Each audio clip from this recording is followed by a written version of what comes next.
હાલો હવે ક્યાં રહ્યો હે આજે તો વાય રૂમમાં પીડ્યો અહીંયા ભગવાન રાખજો એટલે જ રાખજો ઈ નથી ભાઈ ઈ તમારો નથી બોલો રામાની જય સાહેબ બાપાની જય સીતારામ બાપાની જય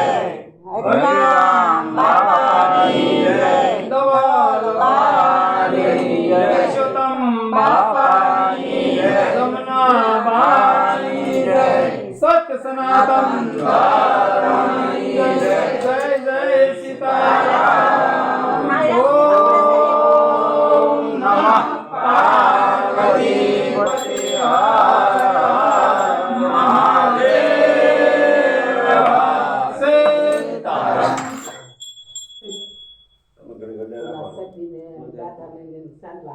એ જોજો દાદા થાળી હેઠે રાખજો લગતી વાટ પડશે ને એથી થાળી રાખો હા હા પૈસા થાળી રાખો સબી આડી આવી ગઈ બેન હજુ હજે જોઈ ઓલા પર બાપાને પાઈ જાય એક તો એ દિશે બધા સુમા કર્યો એ વાટ લઈ લેવી પડે ઓલા થાળીમાં હવે લોહી જ નાખો તરાહો ફોટો હતો ને મારી વાત ભાઈ તમસર ઈ પછી બધી જોત ન કરે